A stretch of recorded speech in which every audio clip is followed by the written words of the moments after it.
দেশে Kings party গঠনের তোড়জোড় চলছে। রীতিমতো তোড়জোড় বললে ভুল হবে, এটাকে আপনি প্রতিযোগিতা বলতে পারেন। একজন অন্যজনের সঙ্গে প্রতিযোগিতা করে কিংস পার্টি করার চেষ্টা চলছে।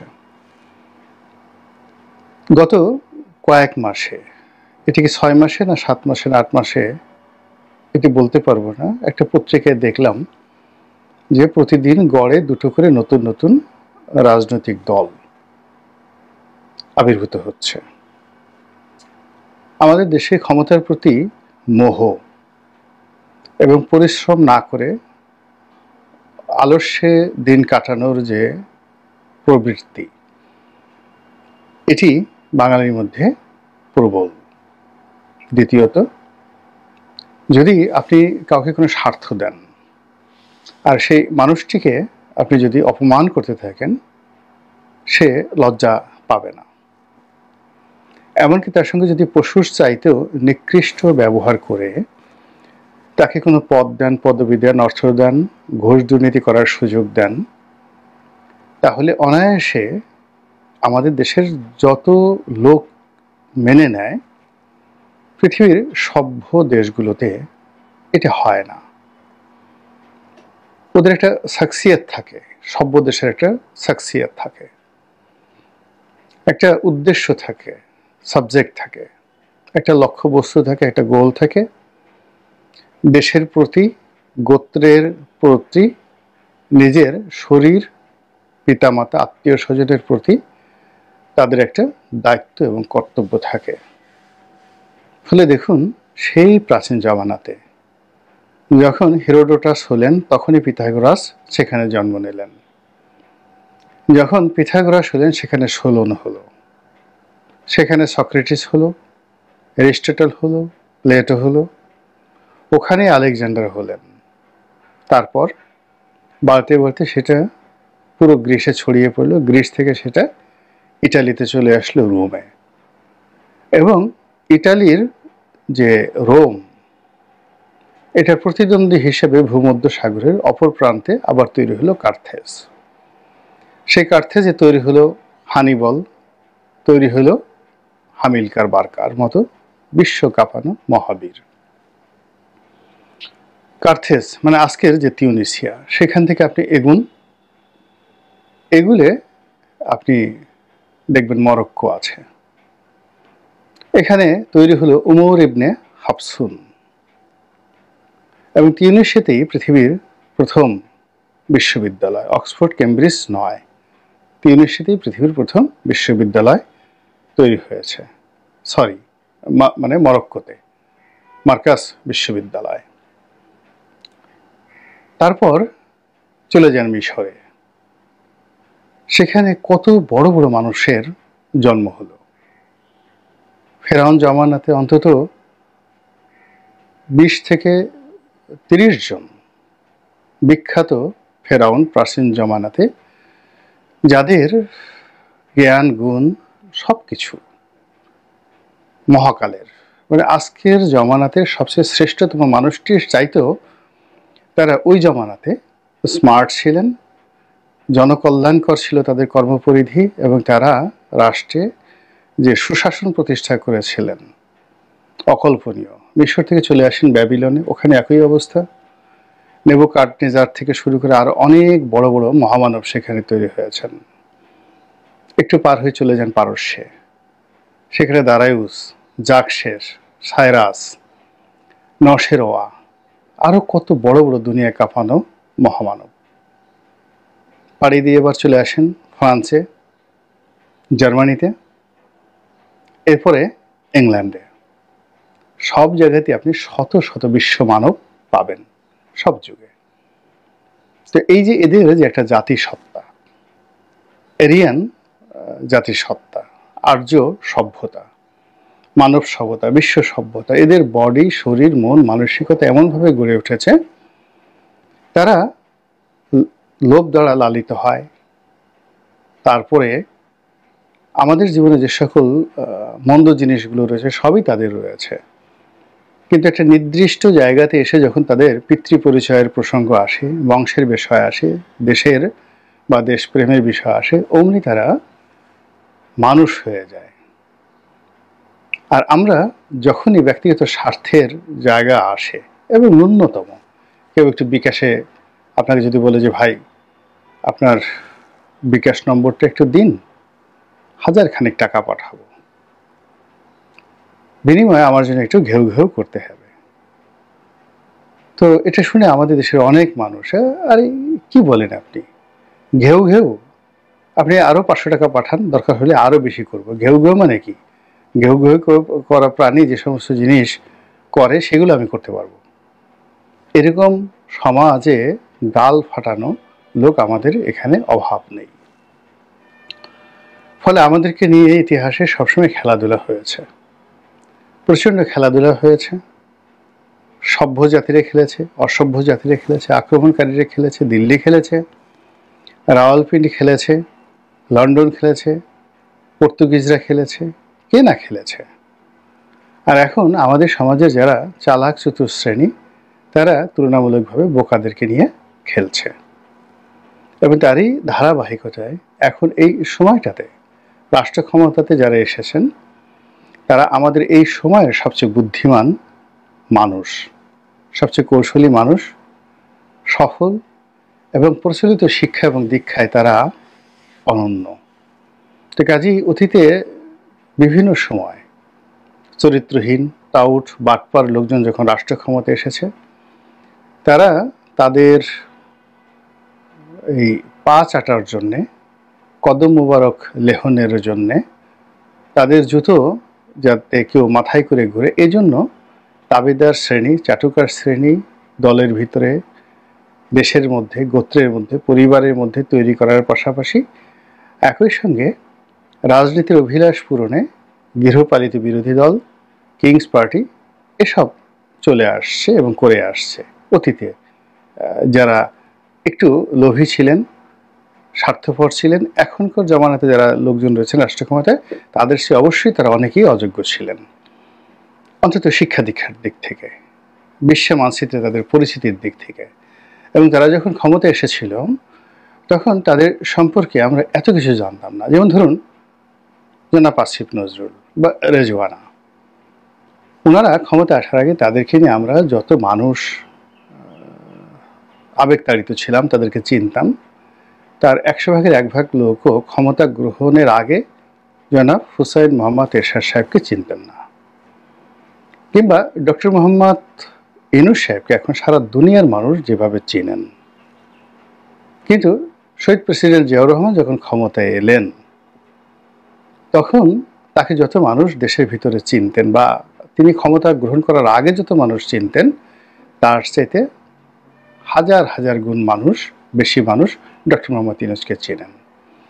এরপরে শিক্ষা ধরেন, প্রাতিষ্ঠানিক শিক্ষা, দেশ বিদেশ ভ্রমণ, বয়স, সব মিলিয়ে এখন যারা আছেন অতীতের ক্ষমতাধর লোকদের চাইতে ওনারা এখন অন্তত 100 গুণ বেশি এগিয়ে রয়েছেন। তো তারা যদি তাদের এই অভিজ্ঞতা, কর্ম, যোগ, এটাকে ইতিবাচক অর্থে ব্যবহার করতে চাইতেন, সেটা এক ধরনের রসায়ন হতো। আর তারা যদি নেতিবাচক কোনো কিছু করতে চান, তাহলে অতীতের যে নেতিবাচকতা, সেটা শেখ হাসিনা বলেন, বেগম জিয়া বলেন, এরশাদ সাহেব বলেন, শহীদ প্রেসিডেন্ট জিয়াউর রহমান বলেন, তাদের যে রাষ্ট্র ক্ষমতা পরিচালনার নেতিবাচকতা, তার সে 1000 গুণ পারঙ্গমতা দেখাতে পারবেন বর্তমান যারা আছেন তারা। তো সেই দিক থেকে অতীতের যে ব্যাড কালচার, রাষ্ট্র ক্ষমতায় থেকে কিংস পার্টি বানাতে হবে। মঈনুদ্দিন ফখরুদ্দিনের সময়ের যে কিংস পার্টি, এটা ব্যাপকভাবে আলোচিত, আমরা ওটাকে মডেল হিসেবে ধরি। তো মঈনুদ্দিন ফখরুদ্দিনের জমানাতে যে সংস্কারের কথা বলা হয়েছিল, যে কিংস পার্টির কথা বলা হয়েছিল, ওটা ওই সময় ব্যর্থ হয়েছিল।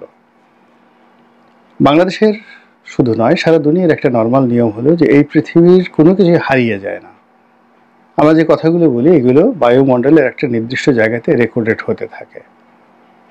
আমাদের শরীরের মধ্যে যারা বিশ্বাস করেন তাদের কথা আলাদা, আর যারা বিজ্ঞান পড়েন তারাও জানেন যে আমাদের শরীরের মধ্যে প্রতিটি কোষে, প্রতিটি অণুজীবে, প্রতিটি ডিএনএর যে গঠন প্রণালী রয়েছে, সেখানে আমাদের এই জীবনের যা কিছু দেখেছি, যা কিছু করেছি, সব কিছু মানব শরীরে সংরক্ষণ করা থাকে।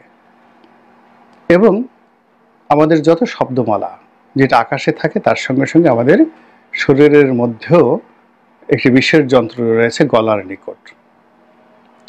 তো এই কণ্ঠনালীতে যে যন্ত্রটি রয়েছে, সেই যন্ত্রের মধ্যে সারা জীবনের অডিও এখানে রেকর্ড করা থাকে।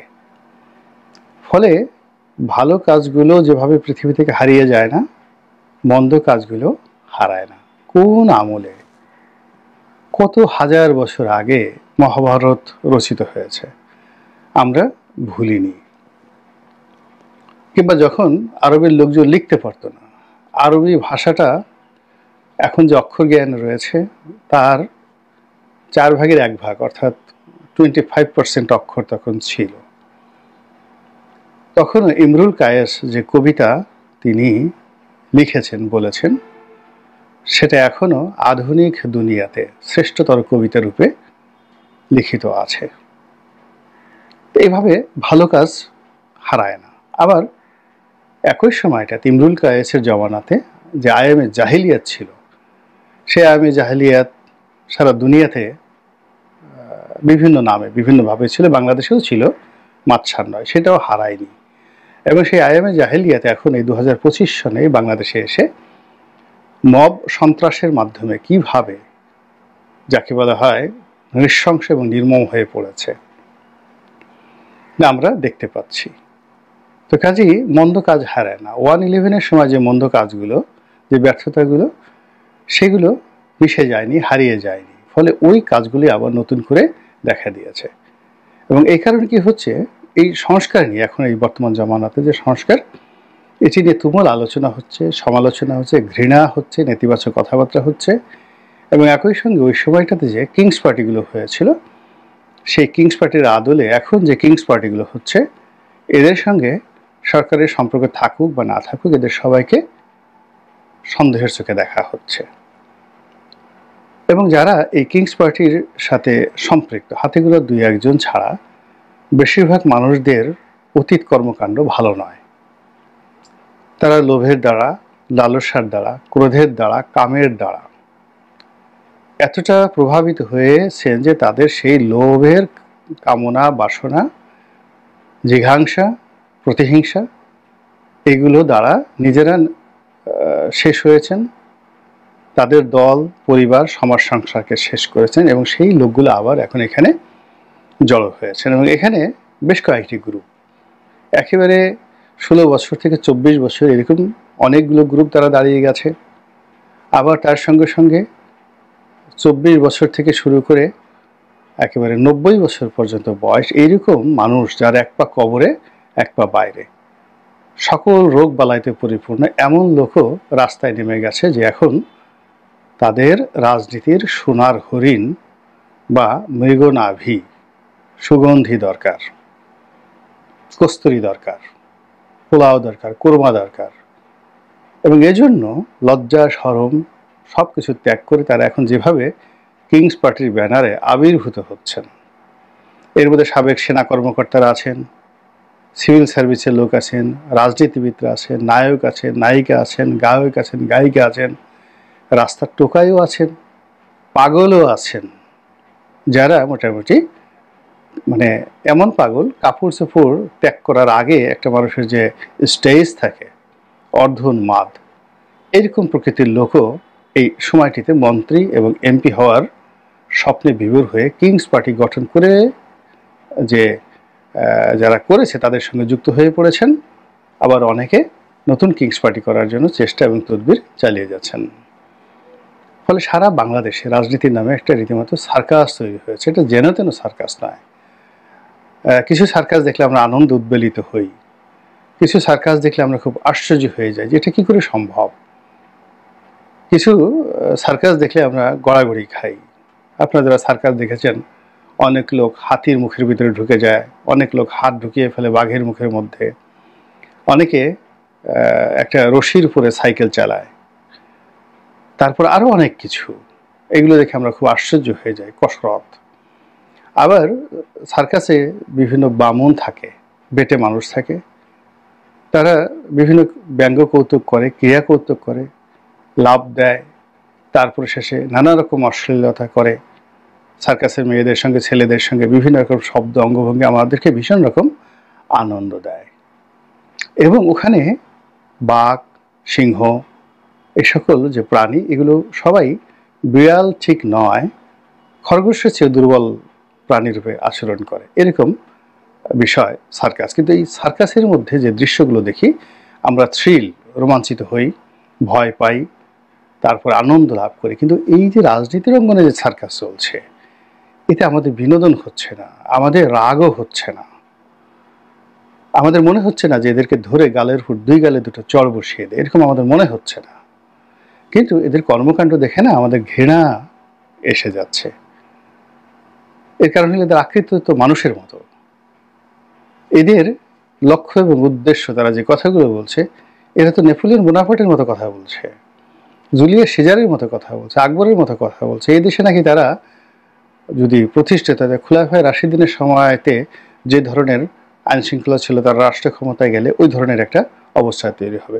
এরকম একটা পরিবেশ পরিস্থিতি এই নতুন কিংস পার্টির সময় তৈরি হয়েছে। ফলে আমাদের যে ঘৃণা, আমাদের যে আবেগ, আমাদের যে উদ্বেগ, আমাদের যে উৎকণ্ঠা, এতে রীতিমতো বমি